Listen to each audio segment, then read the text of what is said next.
Tonight's episode of Grey's just may have been the heaviest episode ever.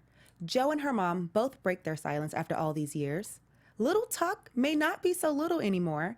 And Abby shares a traumatic experience that we all can kind of relate to. This is Grey's Anatomy. Stay tuned. You're tuned in to AfterBuzz TV, the ESPN of TV talk. Now, let the buzz begin. Welcome back, everyone.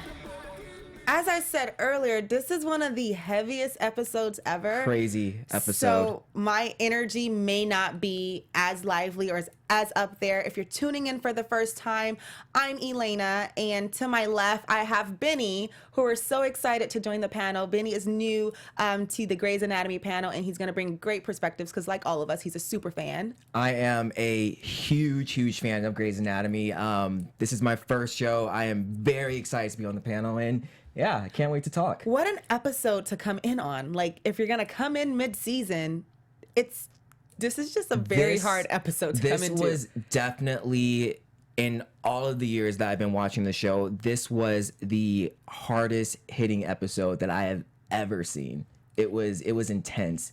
I'm still trying to just digest it and get over just everything that happened. It was crazy. So we're gonna break down everything that happened in this episode. Make sure that you're thinking about your cure for the special segment, and we have Grey's Anatomy memes coming up for you, as well as some news and gossip. So you want to stay tuned into this conversation. But I totally agree with you, Benny. Like, so you guys know that usually I'm the joke. Like, well, so this is an intro to you too. Usually I'm the jokester on the panel, right, and I find ways to laugh at every episode. This definitely wasn't the case for this episode, though. And it's not even that it wasn't the case. Like, as throughout the seasons, 15 seasons, there has been a lot of tears. There has been a lot of things on Grey's that have really just brought us all to tears. Right.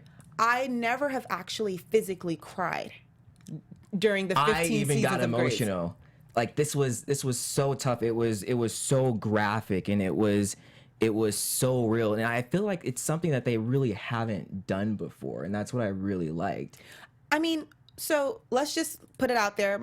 Overall thought is this was a turn for this season for me. I did not expect it to turn this way. Yes, we were going to get the story with Jo and her mom, and yes, we were going to get into a little bit, like, we knew it was going to be heavy, but when it comes to the story with Abby and the physical, like, right, all of it put together was a little. I was not expecting too that. much. I was not expecting that whatsoever. It was just like a huge bunch of emotions hitting me. So let's dive right into Jo and her mom. How did you feel about that? How do you feel about that conversation? How it was executed? What were your general thoughts about that situation? When I first saw Jo's mom, I was like, okay, they're finally meeting.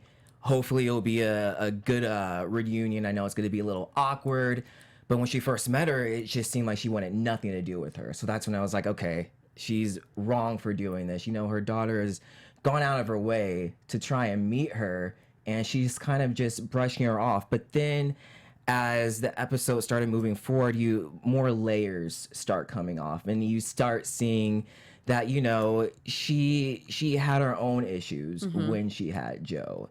And so when we found out that she was raped also, you know, that was just like, they've both gone through this experience. You know, this is intense. And it seemed like Jo kind of understood what was going on.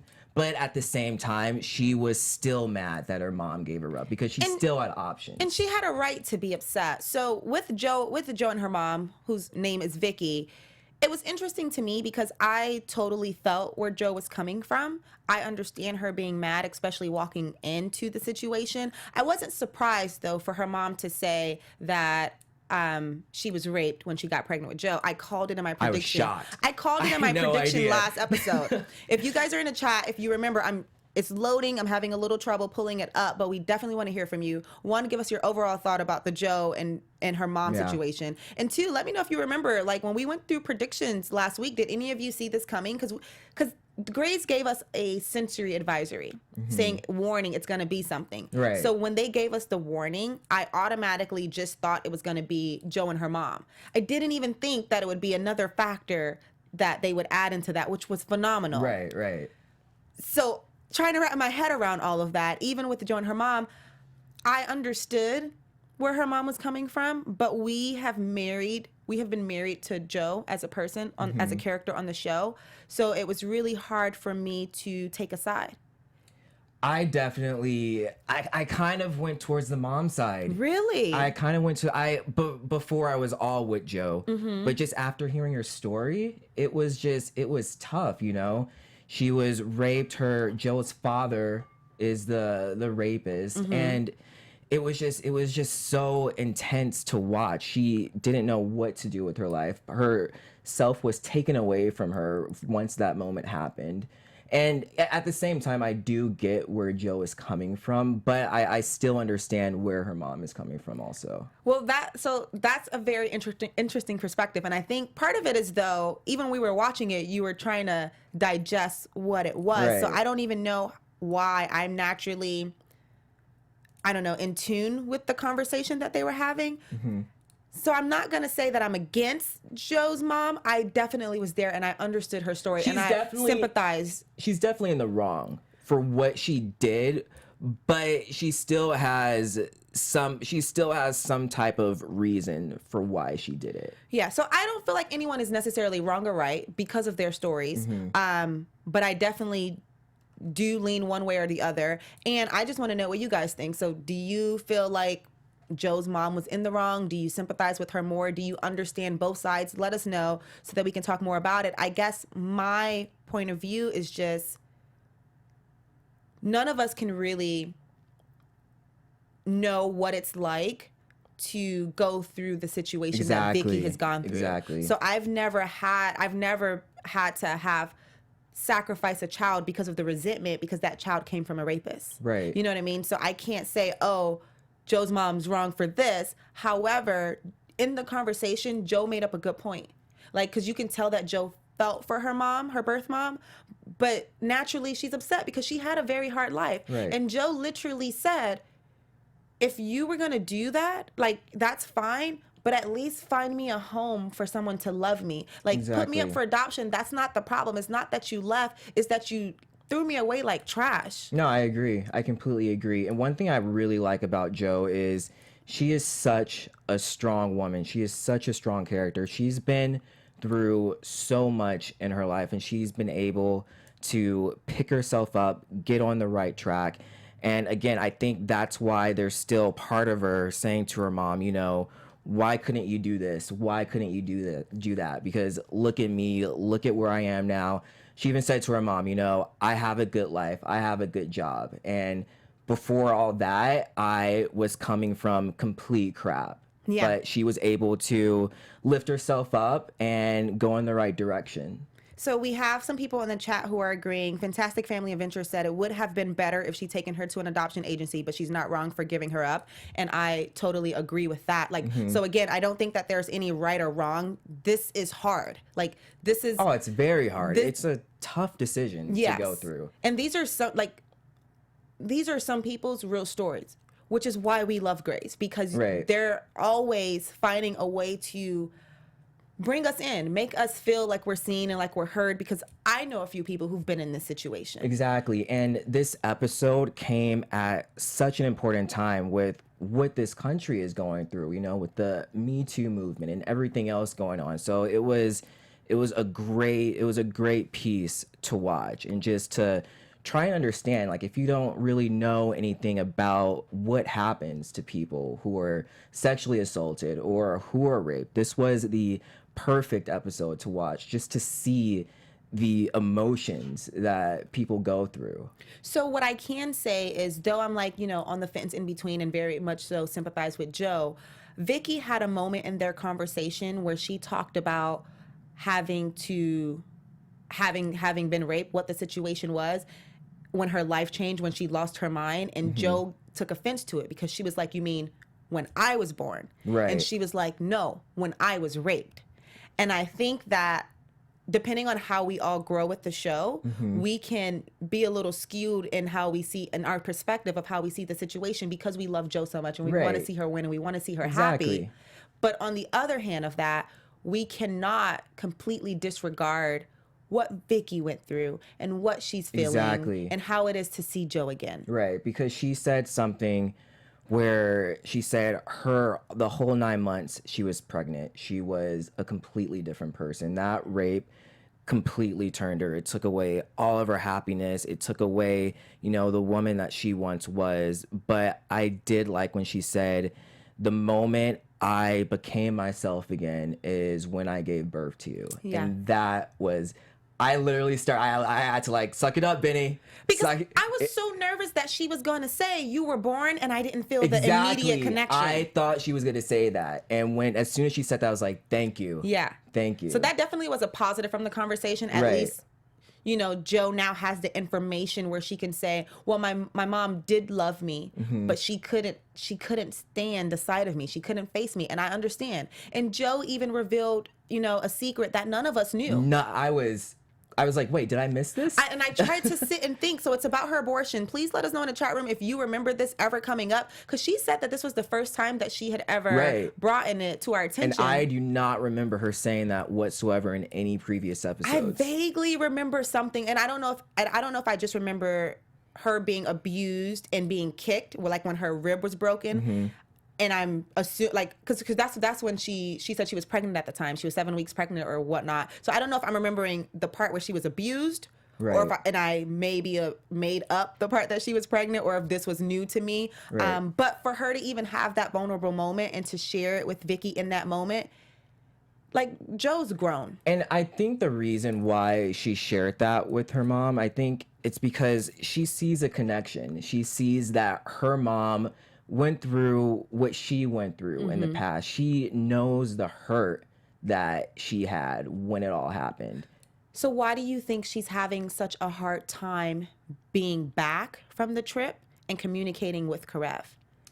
It's just, it's a hard thing to deal with. It's a rush of emotions that she's going through. One, she meets her mom for the first time. Two, she finds out that, her mom really doesn't want anything to do with her. Three, she finds out that her father raped her mother. So it's all these emotions that she needs to deal with. And I think she's going to need to just deal with that on her own. Even though she loves Karev like no other, this is something that she needs to battle. This is a demon that she needs to battle by herself. I think that was a twist for me, because Joe and Karev have gotten so strong, and they've shared so much about their past, their families, what they've both have gone through individually. So it was interesting to me that she came back from such a heavy trip. Like, she's going through a lot of emotions. She's thinking about a lot of things, and she's not in a rush to run into Karev's arms. And that's just my personal. She shouldn't be, and she doesn't have to be. And Meredith mentioned that, like, at the end of the episode when she was like, you tell your story when you're ready. Absolutely. Right. But with the dynamic between the two of them that I'm used to, I'm worried that, obviously it's going to cause a certain wedge, but I think that this would really test Karev to see, okay, what type of husband are you really when you did nothing wrong and there's nothing that you can do to fix this. She doesn't want you to do anything about it. How are you going to react to it? And this is going to be really confusing for him, because he's used to being that guy who is the supporter, the guy who is there to have a shoulder to cry on. He's there to help her out. So he can't do that. So now it's like he has to be the person to step back in order to be the good husband. Right. And he doesn't know how to do that, or I don't think he's going to know how to do that. What's crazy is he also no longer has the distraction of being interim chief, because it just so happened that all these things are happening today. Joe's having a rough day. She just got back from her trip. And it also was his last day as chief. Right. So now he's going to have all of this free time. And I feel like he's going to really try to pry. I guess that's my fear. My fear is that he's going to try to pry. Oh, he's definitely going to pry. You think so? Hands down. He's not going to let that. And then it's not good TV. He's not going to let it go and be like, oh, okay, I want you to solve your problems by yourself. This is going to be a huge test for their relationship. And I also think her good friend, I'm blanking on his name. Link. That's my buddy. They're going to get a stronger connection, because Link, he knows Joe on a deeper level than Karev. And Karev is going to be like, well, why are you letting Link in and not me? Well, maybe. That's possible. We can save that for a prediction, possibly, because from what I'm sensing right now, just with Joe telling Karev to like go celebrate with Meredith or something, I just think she needs time. And Yeah, I think definitely. I think he's going to surprise us and really be supportive, because he has been surprising us this entire season as far as the character of a man that he is. So maybe, I think my only thing is I want, and this could be selfish of me, I just want her to be able to deliver that, like, you know, without barking at him Right, or like right. scratching him.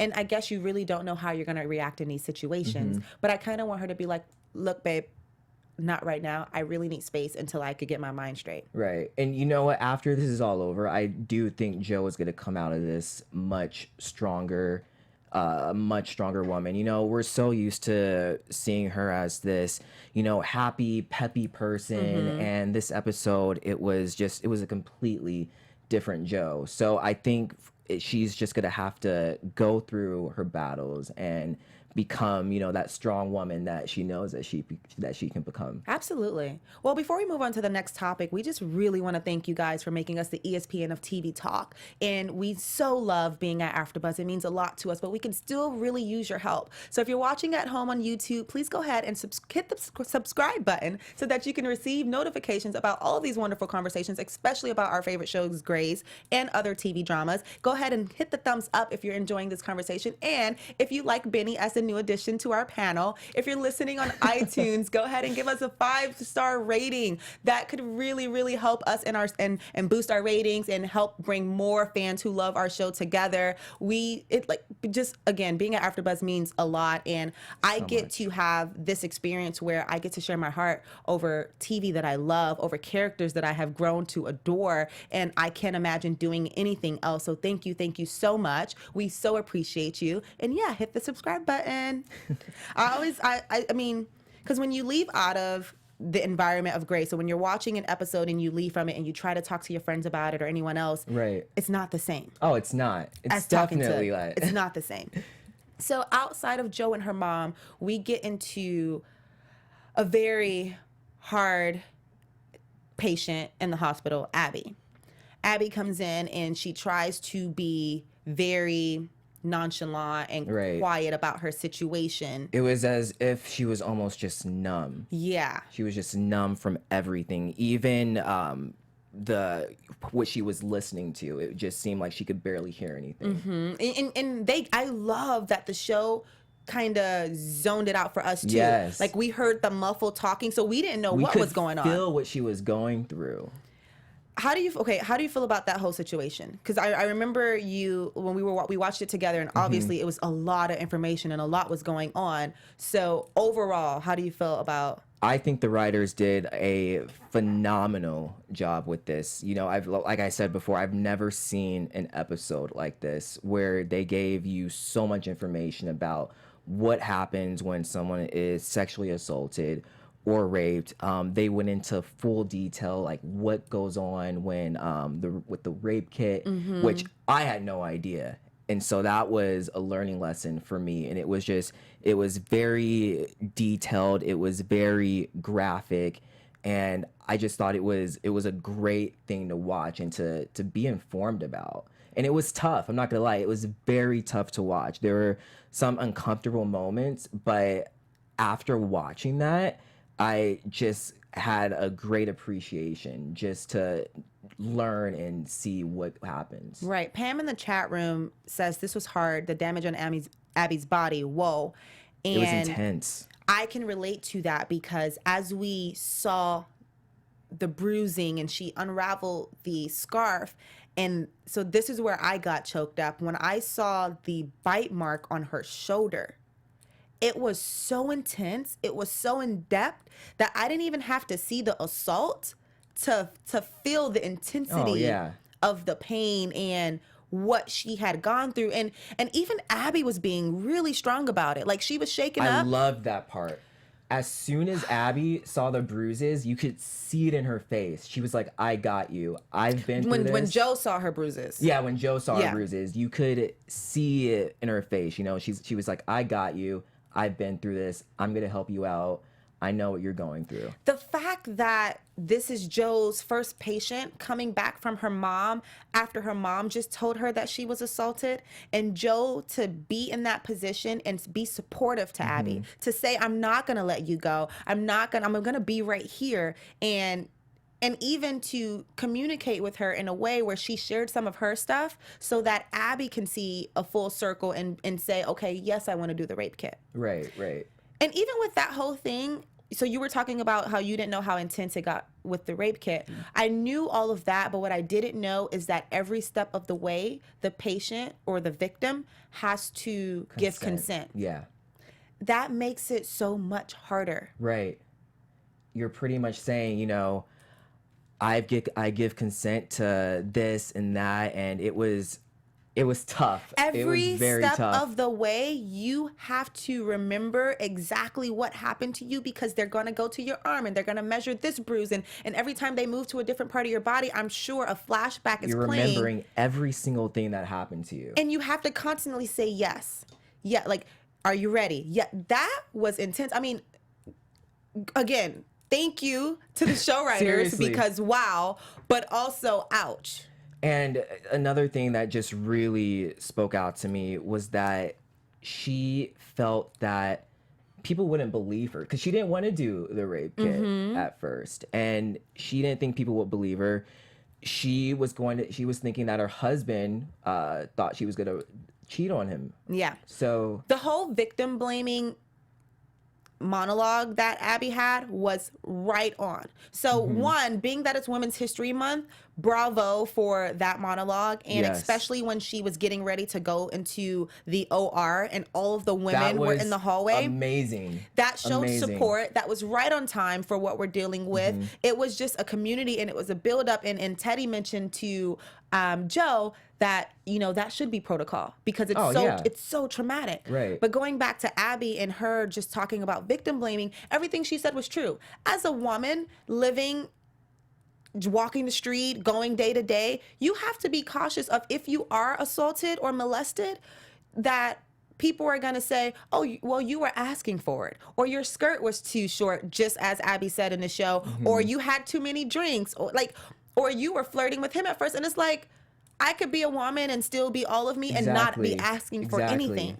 It doesn't matter. It doesn't matter if I was flirting with you. Going back to It's still not right. to Vicky's situation. It's not right. Right. And another thing that I really loved about that scene was when she was walking down about to get surgery, all the women were around her and they were women of all different sizes, all different races. And I kind of felt that was telling us, you know, this happens to everyone. Rape does not discriminate. Shonda. It happens to everyone. You And did it.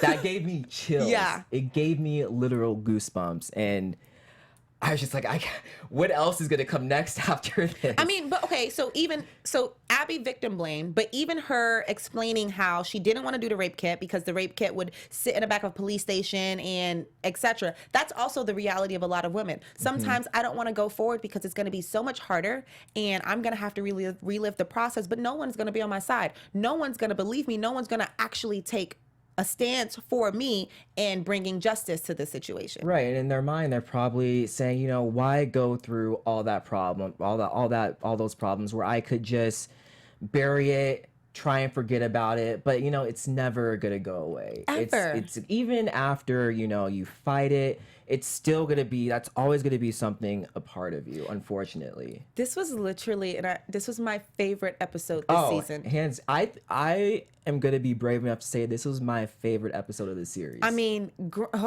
yeah. Okay. This was an amazing, amazing episode. Granted, it was heavy, but you want the episodes that pull your heartstrings, that get you down and out, that get you angry, that make you want to stand up and fight for your reality and the truth behind that. There were just so many different emotions. You were happy, you were sad, you were angry, and that's what makes a good show, to get those emotions, to feel what those characters are feeling. Even with Quadri. So Quadri had a moment when she was in the room with Abby and Joe, and Abby was showing her bruises, and Quadri grabbed a blanket and kind of covered her up because she was getting choked up a bit. It was almost so bad that she couldn't even look at it. And in that moment, I wonder, you know, how many people are going through things or have certain bruises, and sometimes we just can't take it. Like Quadri was really quiet about it and she handled it very well, and Right. even Joe gave her eye signals.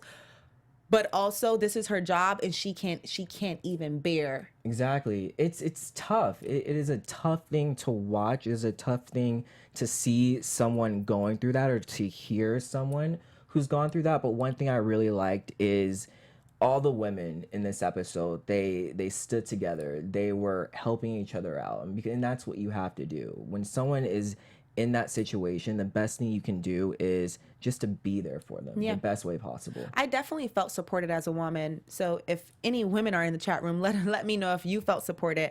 And I also really just love that in the end, Abby was strong enough and courageous enough to want to share the story, to just get it all out and tell her story, to even call her husband and to see him by her side. And I felt that emotion there also. I know she was scared to do that. She was terrified because, you know, we don't have that much of a backstory on her, but I would assume, you know, they're in love, Right. They're married, and, you know, she's in the back of her head, she's probably saying, what if he leaves me? And she did. She was concerned.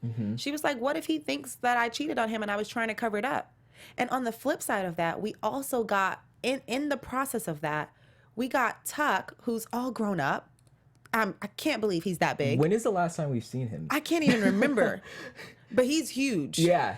And he's dating or talking. They grow up so fast. He's talking or dating, whatever you call it these days, as Bailey said. But then Ben is giving him the talk. Right.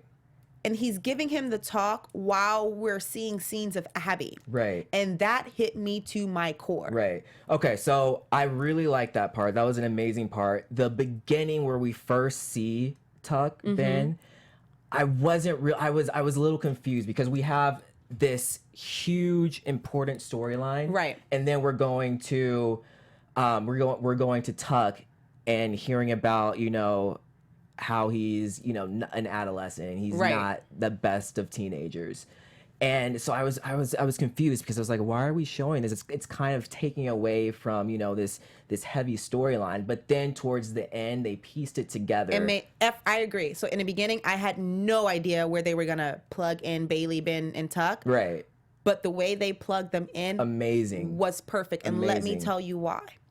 I feel like when we look at women's stories of women who were molested, assaulted, physically abused, whatever the case may be, we look at the opposite, the abuser, as a monster.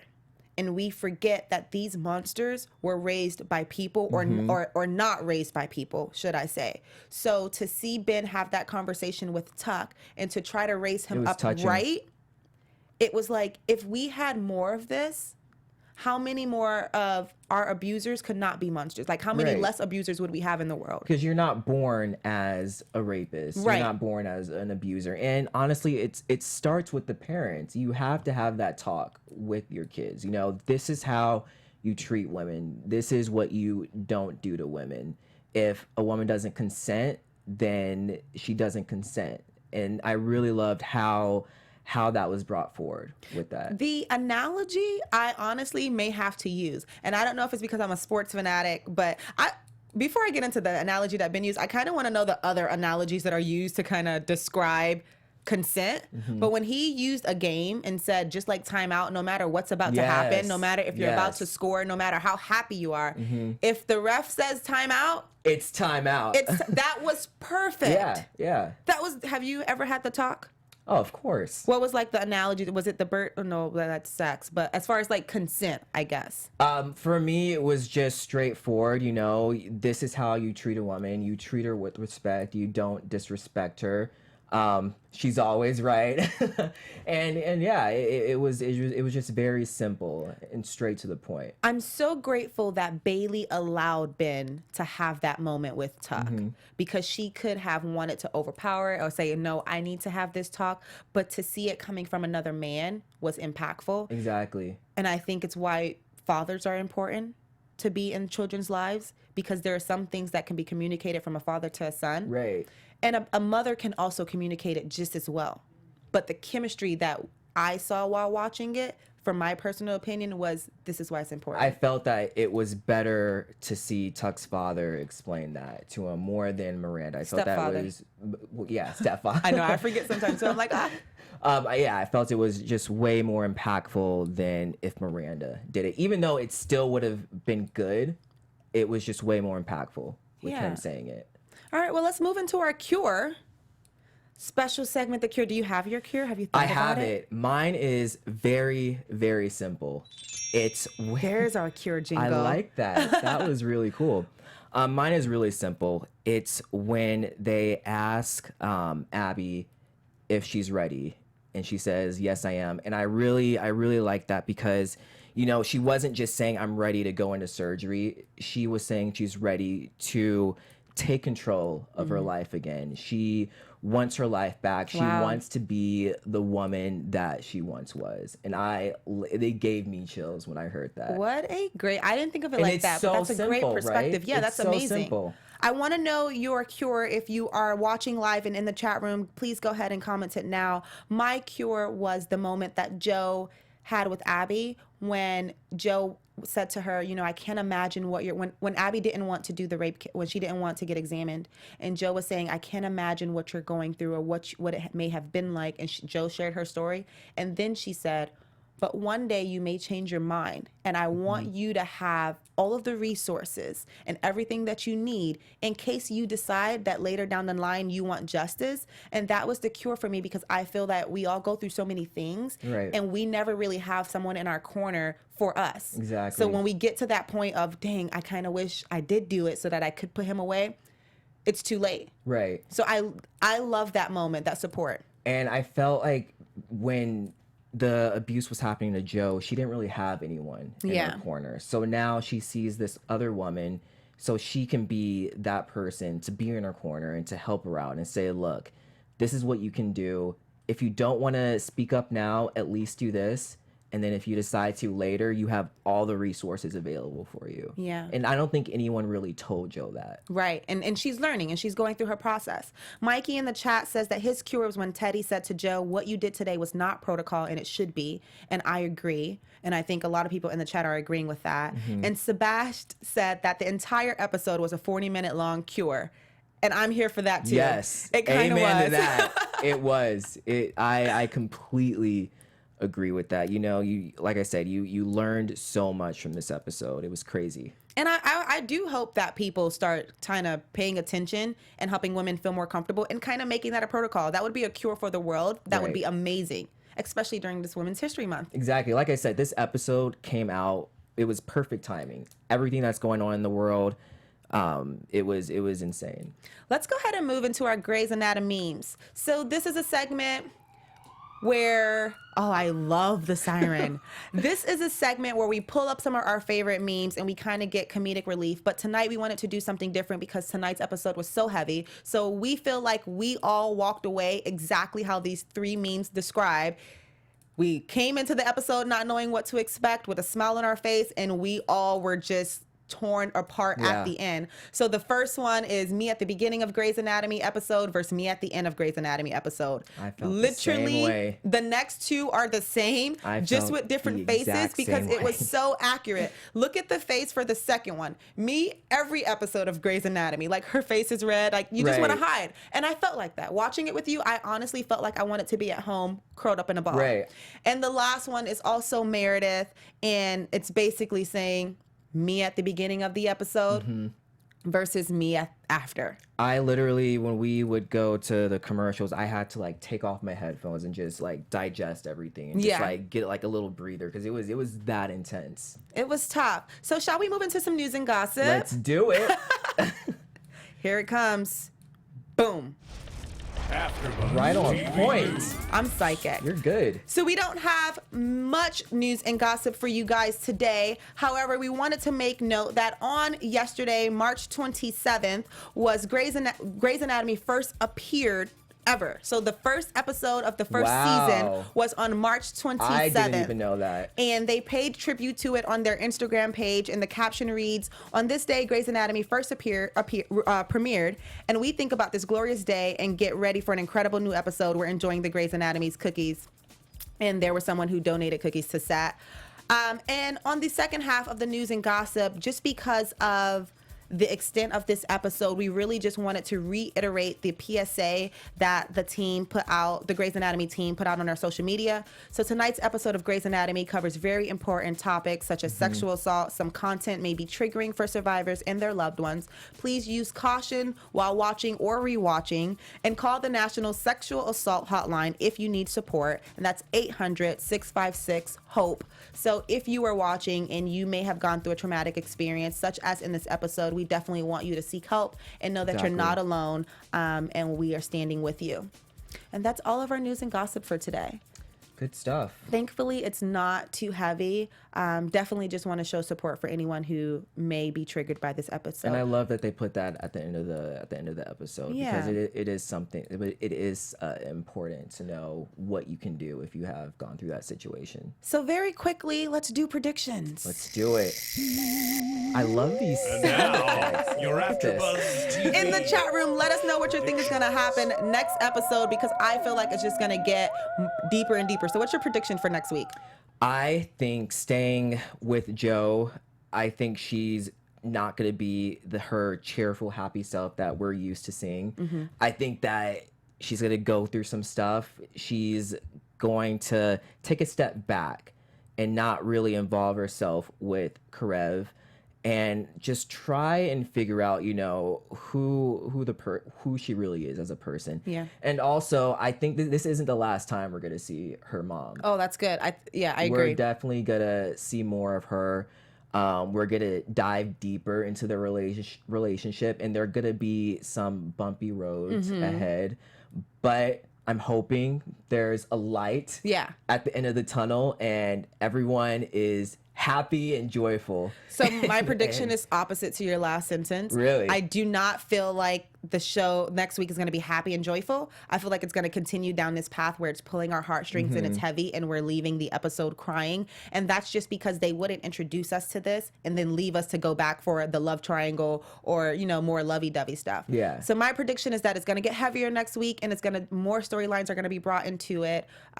So grab your tissues and get ready for that. I'm not ready.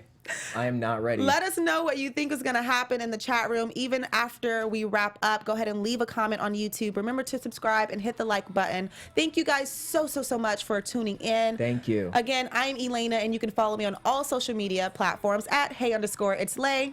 And I'm Benny Adams. You can follow me on all social media platforms at Benny J. Adams. All right, we'll see you guys next week. See you guys later. Bye. Our founder, Kevin Undergaro, and me, Maria Menounos, would like to thank you for tuning in to AfterBuzz TV. Remember, we're not just the first, we're the biggest in the world, and we're the only destination for all your favorite TV shows. Whatever you crave, we've got it. So go to AfterBuzzTV.com and check out our lineup. Buzz you later. The views expressed herein are those of the hosts only and do not necessarily reflect the views of AfterBuzz TV or its owners or principals.